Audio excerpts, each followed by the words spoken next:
Encore une fois, je vous salue dans le nom précieux de notre Seigneur Jésus-Christ de Nazareth. Apôtre Augustin Ngirabatware qui vous salue de Kampala, Uganda, Église des Actes du Saint-Esprit.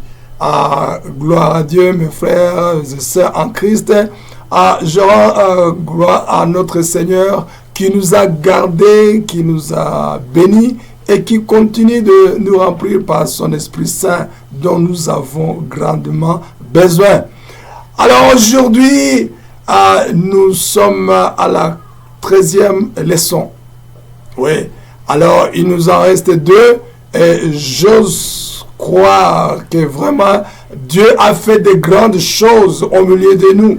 Oui, selon les témoignages qui me parviennent, selon les commentaires, mon frère, ma soeur, notre Dieu est fidèle. C'est lui qui nous a ordonné, qui nous a instruit à dispenser ses enseignements. Et il a dit, Lord, I will be with you till the end of the age. Je serai avec vous jusqu'à la fin de l'âge. Il est avec nous, oui, parce qu'il y en a qui sont libérés, qui sont guéris, qui sont remplis par le Saint-Esprit. Vraiment, notre Dieu est fidèle. La leçon d'aujourd'hui parle d'un sujet qui est connu par tout le monde, mais que peu l'apprécient.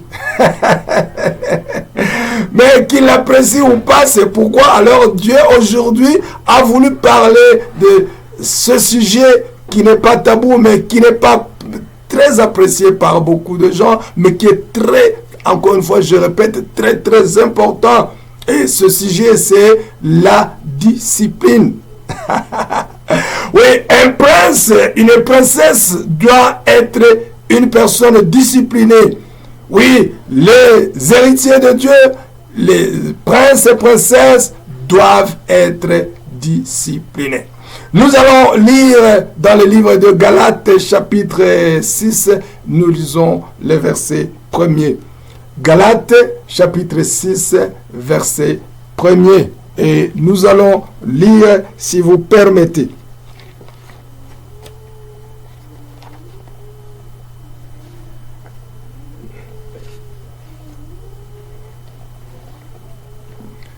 Nous pouvons lire.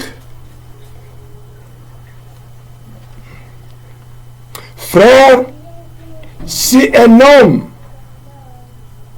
parmi vous se surprit en quelque faute, vous qui êtes spirituels, reprenez-le avec un esprit de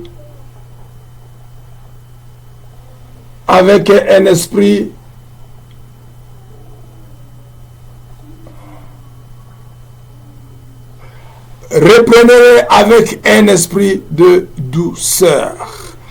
Mes frères et sœurs en Christ, comme je venais de l'annoncer tout à l'heure, aujourd'hui nous sommes en train d'apprendre sur la discipline.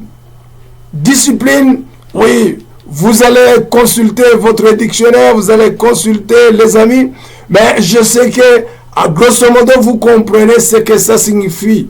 Mais aujourd'hui, Dieu a voulu éclaircir, encore une fois, mettre des éclaircissements sur le sujet de la discipline dans l'église, dans votre foyer, dans votre vie, oui, en tant que ses héritiers et ses princes et princesses. Nous savons très bien que la discipline, primo, les gens savent qu'il s'agit de la punition, de la correction. Oui, c'est vrai. Une partie de définition de la discipline, c'est quoi? C'est la correction. Nous lirons pour cela dans le livre de Proverbes, chapitre 19, verset 18. La Bible dit que nous devons châtier, nous devons punir nos enfants quand ils sont encore petits, quand il est encore possible. Pourquoi? Parce que avec la correction de l'enfant, quand il est encore enfant, quand il peut encore recevoir les corrections, parce qu'il arrivera le moment où il va te dire, tu n'as plus le droit de me punir. Je suis moi aussi âgé que toi. Je suis un homme âgé, je suis une femme majeure. Tu n'as plus le droit de toucher sur moi. Mais quand il est encore un enfant, il va comprendre ce que tu es en train de faire. Parce que malheureusement, certains ne le comprennent pas. Mais ils vont le comprendre plus tard. Et malheureusement, quelque temps trop tard. Alors aujourd'hui, vous qui écoutez cette parole, vous êtes bien bénis parce que Dieu veut que vous profitiez, nous puissions profiter de ces enseignements. Parce que la discipline, mon frère, ma soeur, tout en regardant droit dans tes yeux, la discipline ne vient pas du pasteur, la discipline ne vient pas de l'évêque, la discipline ne vient pas de tes parents, mais la discipline vient tout droit de notre Dieu qui nous a créés en son image et en sa ressemblance. La Bible déclare dans le livre de Hébreux chapitre 2 verset 6 que ceux-là que Dieu aime, il fait quoi? Il les châtie. Mon frère, ma soeur, je voudrais te dire aujourd'hui, tu ne le comprendras pas, mais tu le comprendras peut-être après. Mais aujourd'hui, c'est ton temps. Tu es béni car Dieu a voulu que tu le comprennes aujourd'hui, car tu vas, c'est une fondation sur laquelle tu vas construire ton royaume, inébranlable royaume, parce que Dieu ne peut pas faire sortir une parole de sa bouche pour rien. La Bible dit, dans le livre d'Ésaïe, chapitre 55, verset 10, la Bible dit que comme la pluie et la neige ne peuvent jamais retourner à Dieu avant d'avoir accompli la mission pour laquelle il leur avait signé, ainsi, sa parole, cette parole que vous êtes en train d'écouter maintenant, ne lui retournera pas avant d'avoir accompli ce que Dieu lui a assigné de faire. C'est pourquoi je te dis aujourd'hui, les malades vont être guéris. Oh, je te dis que ce qui était lié vont être déliés, libérés. Au nom puissant de Jésus-Christ de Nazareth. Oh, ceux qui pleuraient tous les jours, aujourd'hui, oh, les larmes vont être séchées. Oui, les gens se moquaient de toi, mais ils vont maintenant changer leurs paroles. Oh, ils vont dire, oh, que s'est-il passé? Oui, mon frère, aujourd'hui, cette parole vient de faire de grandes choses dans ta vie. Alléluia. Ouais, mais tu vas dire, apôtre, cette fois-ci, la punition, comment est-ce que la punition va changer ma vie? Mon frère, ma soeur, je te dis que les voies de Dieu sont tout à fait différentes des nôtres. Même ses pensées sont complètement différentes des autres. Aujourd'hui, sachez que la parole de Dieu qui est sortie de sa bouche va te faire de grandes choses. Alléluia. Oui, aujourd'hui, il y a beaucoup de gens qui sont malades. Et on traite les maladies. Les maladies sont qualifiées d'incurables. Oui, ils paient de l'argent, des tickets pour aller dans des pays dits nantis, développés. Quand ils arrivent là-bas, ils retournent bredouille. Pourquoi? Parce que les maladies ne peuvent pas être guéries. Pourquoi ces maladies ne peuvent-elles être guéries? Parce que ils ont voulu soigner les symptômes, mais ils ont ignoré la cause. La cause c'est quoi? C'est la désobéissance. La cause c'est quoi? C'est le manque de quoi? De discipline. Oh, je te dis, mon frère, ma soeur, si tu n'es pas discipliné, si tu n'as pas de discipline dans ta vie, oh mon frère, oh gars, car les mauvaises choses peuvent se passer dans ta vie et personne ne peut jamais les traiter. Mais tu es béni aujourd'hui, car Dieu m'a dit qu'il y a des maladies qui prennent source de l'indiscipline. Il y a la pauvreté qui prend source de l'indiscipline. Il y a la mort prématurée qui prend source de quoi? De l'indiscipline. C'est pourquoi alors, oh, j'acclame mon Seigneur Jésus-Christ qui nous aime, qui a voulu qu'aujourd'hui nous puissions parler, nous puissions dévoiler de cette mort qui a ravagé mes frères et sœurs, qui a ravagé le monde, et personne n'y avait pensé. Aujourd'hui, Dieu veut que tout le monde soit discipliné. La Bible le dit dans le livre de Galates, chapitre 6, verset 1er jusqu'au verset 2.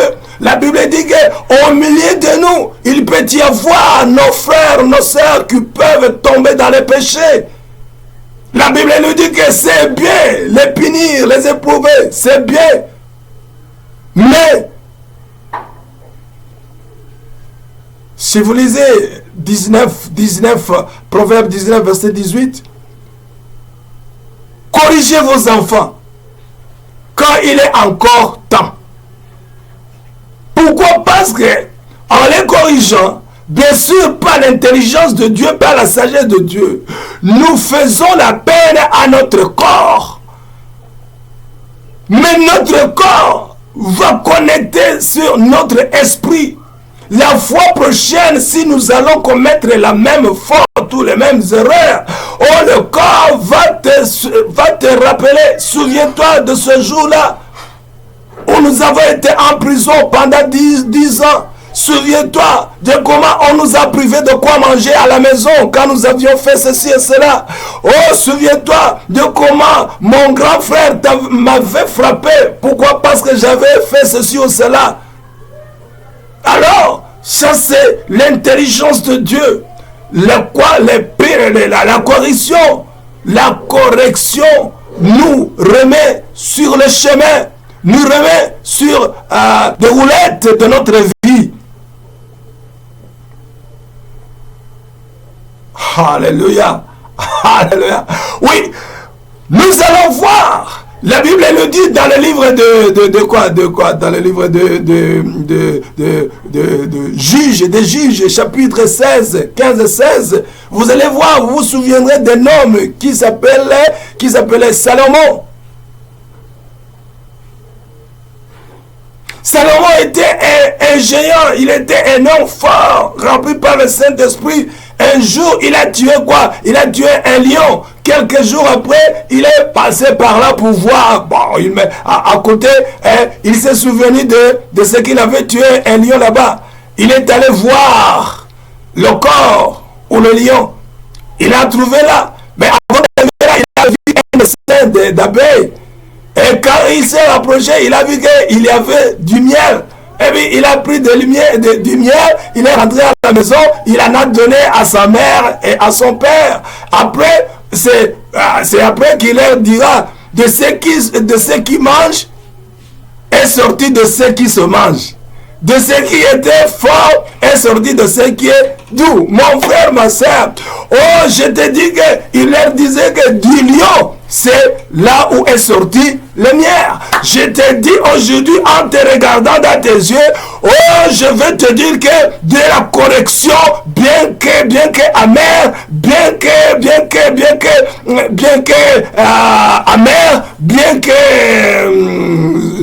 ça cause de la souffrance, mais il va en sortir des bénédictions, il va en sortir de la guérison, il va en sortir de la délivrance, il va en sortir de grandes choses dont tu ignorais encore l'existence dans ta vie. Alléluia. La punition, la correction, ça vient de Dieu, non pas du pasteur.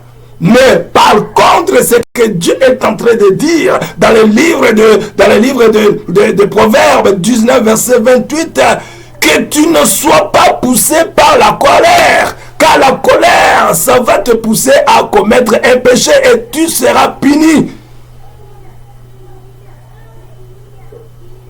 La correction, ce n'est pas briser les os de l'enfant. La correction, ce n'est pas tuer. Mais la Bible nous dit, dans le livre de Galates chapitre 6, reprenez ceux-là qui ont péché par un esprit de douceur. La correction, mon frère, ma soeur, dans l'église l'église, c'est pour restaurer ceux qui étaient tombés dans le péché, les indisciplinés, oui, les restaurer envers notre Dieu. Alléluia. Au fait, nous sommes en train de faire la réconciliation de l'homme qui est péché, qui est devenu pécheur avec Dieu. Lui montrer ce qu'il a fait, c'est pas bon. Mais si tu te reprends toi-même, si tu confesses, Dieu va te bénir. Dieu fera de grandes choses. Ne recommets plus ses fautes. Car la Bible déclare dans le livre de Chroniques, chapitre 7, verset 13 jusqu'à 14, sur mon peuple, sur qui est invoqué mon nom, s'humilie, confesse leurs péchés, demande pardon, cherche ma face, et qu'ils se détournent de leurs péchés, je les écouterai du ciel. Je pardonnerai leurs péchés et je guérirai leur nation. Mon frère, ma soeur, oui, si tu confesses tes péchés, si tu te détournes de tes péchés, Dieu dit qu'il va te pardonner. Et quand il t'aura pardonné, il va te guérir du sida, il va te guérir de la diabète, il va te guérir de quoi? De la tension. Il va te guérir de n'importe quelle maladie qualifiée d'incurable. C'est quelque chose de malheureux. Voir les héritiers de Dieu, voir les princes et les princesses de Dieu mourir prématurément, marcher à pied, alors qu'ils devaient marcher sur le dos. Sur le dos de quoi? Des chevaux.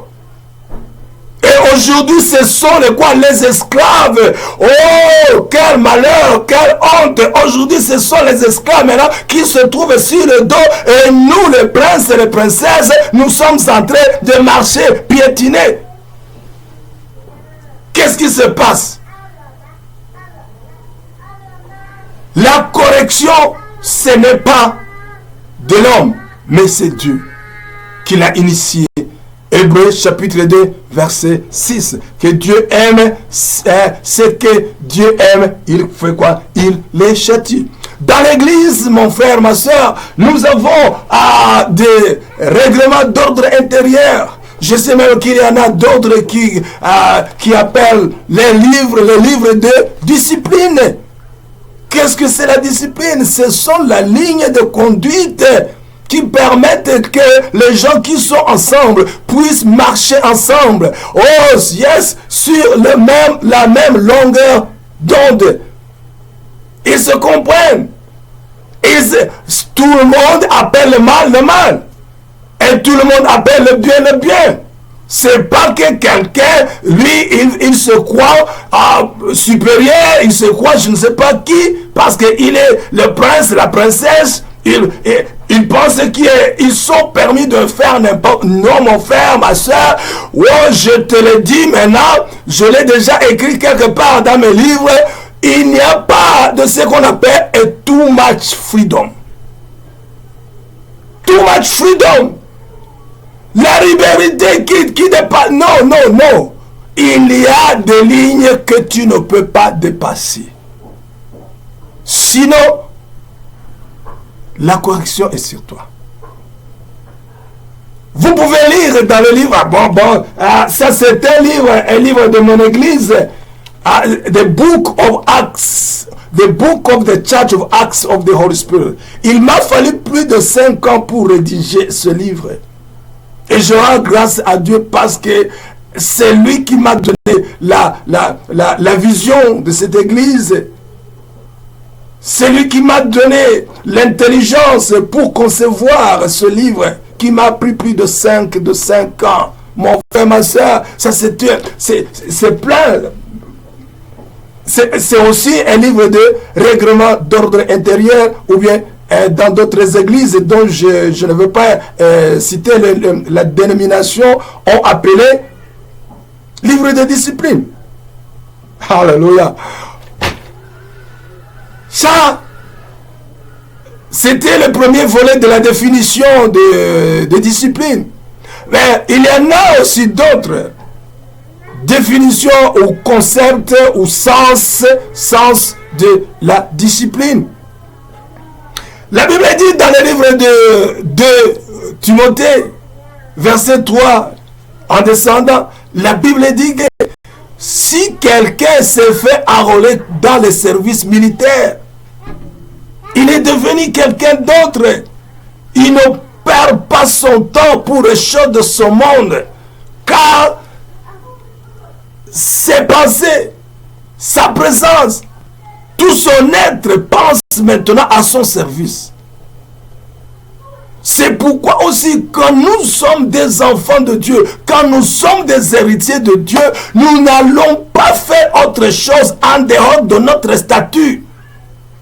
Il y a les choses qui ne devraient même pas prendre même une minute. Maintenant, il y a des programmes de télé que je ne regarde plus. Ce n'est pas parce que nous n'avons pas des postes téléviseurs modernes. Non, mais ces téléviseurs, ces programmes, je ne peux pas les comparer avec la paix que Dieu m'a fait pour moi. Je ne veux pas aller jouer avec mon titre de héritier de Dieu, prince de Dieu, avec les firmes qui ne me donnent même pas un quoi, qui ne me rapportent même aucune chose. Mon frère, ma soeur, pourquoi est-ce que vous continuez à... Non. C'est pourquoi l'homme que j'aime beaucoup, qui s'appelle Job, lui, il a fait maintenant. Il était un homme de discipline. Il était un homme discipliné. Maintenant, il a dit, je dois ordonner, mettre de l'ordre dans ma vie. Il a dit, mes yeux, vous êtes ma propriété. Je vous ai reçu de Dieu. Maintenant, écoutez-moi bien. Je vous ordonne au nom de Jésus-Christ, ne regardez pas n'importe quelle femme qui n'est pas la mienne. Ne regardez pas n'importe quelle fille qui n'est pas... parce que ce n'est pas ma femme. Je n'en ai même pas besoin. Ce que tu dois faire, tu regardes ce qui va maintenant augmenter mon titre, ce qui va augmenter l'amour de Dieu envers moi. Ce qui va augmenter le nombre de jours de ma vie. Alléluia. Alléluia. Tu dois regarder comment l'église, si l'église est bien bâtie, si l'église est bien propre, si tout marche bien dans l'église. Pour la gloire de Dieu. Ne regardez pas n'importe quoi. Et il a dit, Dieu, si j'ai regardé une femme et que j'ai eu envie de coucher avec elle, que mes yeux soient enlevés. Alléluia. Mon frère, ma soeur, tu dois être un homme de discipline. Discipline ta langue qui parle de n'importe quoi, qui parle le même vocabulaire que le vocabulaire du diable. Confesse le positif. Que de ta bouche sorte l'amour. Oui, les bénédictions, la gloire de Dieu. Alléluia. Tu dois faire quoi? Je sais que nous sommes dans un monde du diable. Oh, je suis très bien sûr. Je sais très bien que nous sommes dans un monde où le diable et ses agents font tout pour nous faire tomber dans le péché, pour nous faire retourner dans le monde. Mais au nom puissant de Jésus-Christ, tu dois faire maintenant la discipline. Tu dois faire la discipline et tu dois maintenant dire, je ne le ferai pas. Ce n'est pas chose aisée, ce n'est pas chose facile, mais avec la discipline, tu dois le faire au nom puissant de Jésus-Christ de Nazareth. Ce n'est pas une chose qui se fait dans un jour, non, il faut la patience.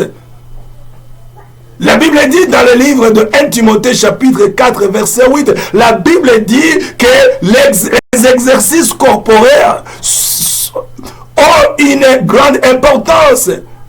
Mais les exercices spirituels sont plus importants que ces exercices spirituels corporels. Prenez du temps. Faites la discipline de prier. Combien de temps tu dois prier par jour? Combien de minutes tu dois prier par jour? Si tu prenais de la bière, laisse ça. Quand Quand bien même ce n'est pas facile, mais tu dois faire des exercices et tu dois y parvenir au nom puissant de Jésus-Christ de Nazareth. Alléluia. La discipline maintenant c'est quoi? C'est une, nous avons dit, la discipline c'est une ligne de conduite qui va permettre aux différentes personnes qui vivent ensemble d'être dans l'harmonie. Maintenant, la discipline aussi, c'est une ligne de conduite que tu t'imposes à toi-même pour arriver à tes objectifs. Il n'y a personne d'autre qui doit le faire pour toi. Mon frère, ma soeur, c'est toi.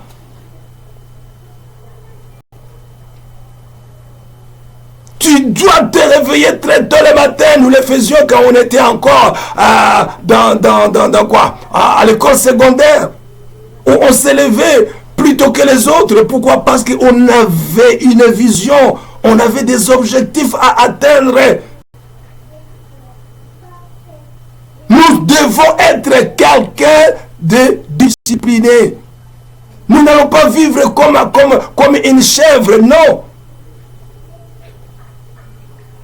Nous devons savoir pourquoi nous vivons, comment protéger notre titre d'héritier et de prince et de princesse, payer le prix.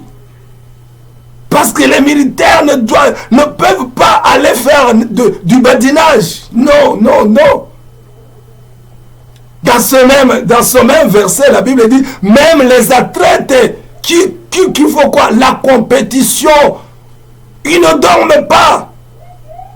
Ils ne perdent pas le temps. Non, ils sont toujours là en train de viser plus haut. Mon frère, ma soeur, notre vie d'héritier de Dieu et de prince et princesse de Dieu, nous sommes dans la compétition. Nous devons voir si nous avons le premier prix. Oui, le premier prix, mon frère, ma soeur. Dieu veut que tu puisses te donner le meilleur de toi-même. Sors de ton ombre. Ce que tu produis 30%. Prends la discipline de lire la Bible. Prends la discipline apprendre comment prêcher. Oui, prends la discipline d'être paisible à la maison avec ton conjoint ou ta conjointe. Contrôle ta colère. Ne condamne pas les... Ah, mon frère, tu es là, tu donnes les corrections, alors que toi aussi tu peux tomber. C'est ce que la Bible a dit. Vous aussi, sachez que vous pouvez tomber. Nous sommes dans un monde où nous sommes en train de faire un combat. Comment allez-vous réussir? Comment allez-vous remporter la victoire si vous êtes quelqu'un qui n'a pas de discipline? Pour vivre longtemps, mon frère, ma soeur, il y a des disciplines à prendre.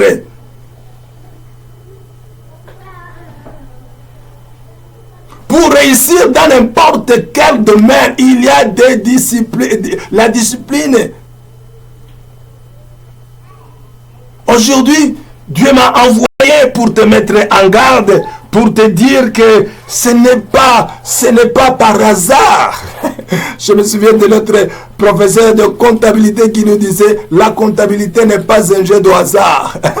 Toi aussi, je te dis, la vie d'un chrétien, la vie d'un prince, la vie d'un héritier de Dieu, ce n'est pas le hasard. Il faut payer le prix.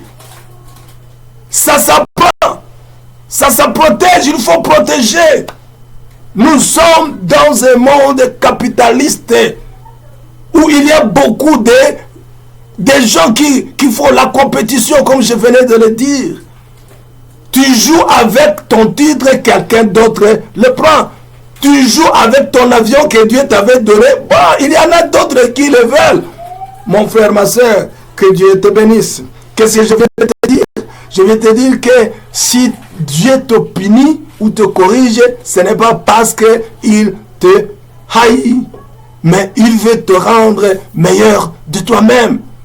Il veut que tu sois le meilleur. C'est pourquoi la Bible dit que c'est par amour qu'il te corrige. Les pasteurs, les dirigeants, ne punissez pas quelqu'un pour le tuer. Ça, ce n'est pas la correction. C'est un meurtre. La Bible dit que Dieu punit ceux qui ont la colère. Toi aussi, mon frère, ma soeur, bien que nous soyons entourés de prédicateurs qui en veulent à notre vie, qui en veulent à nos biens, à nos mariages, fais-toi quelqu'un de discipliné. Sors de ton ombre. Tu es en train tu vas regretter. Tu n'as pas appris la discipline dont tu avais besoin pour vaincre tes ennemis. Et pour courir sans quelqu'un qui te suit. Alléluia. La Bible dit clair dans le livre de Hébreux chapitre 12. Débarrasse-toi de tous ces fardeaux qui t'empêchent de remporter le premier prix. Alléluia. Tu ne peux pas t'en débarrasser tant que tu n'es pas un homme, une femme de discipline. Dis, je ne prendrai plus de l'alcool. Tu vas le faire. Comme je l'ai fait. J'avais souffert. Mais j'ai pris la décision. Je suis devenu un homme de discipline. Tu as du mal à coopérer avec la gestion du temps, mon frère. Tu peux prendre quoi? Tu peux prendre la discipline. Que Dieu te bénisse. Nous sommes maintenant à la fin de cet enseignement de la 13e leçon. Demain, c'est la 14e qui est vraiment aussi importante que les autres. Non, ne te paye pas le luxe de ne pas avoir cette leçon de demain. Que Dieu te bénisse. Apôtre Augustin Gravatoire. Le numéro de WhatsApp, c'est le plus 256, le plus 256 786 46 57 771. Je répète, plus 256 786 46 57 71. Je pense que j'avais commis une petite erreur, mais je viens de la corriger. Que Dieu vous bénisse. Seigneur, bénis ton peuple à qui aujourd'hui tu as appris la discipline. La discipline, c'est un ingrédient de développement tant spirituel que physique, même matériel, au nom puissant de Jésus-Christ de Nazareth. Que l'esprit de discipline, l'esprit de douceur, l'esprit d'amour, l'esprit de Dieu soit à nous tous, au nom puissant de Jésus-Christ. Amen. Que Dieu vous bénisse.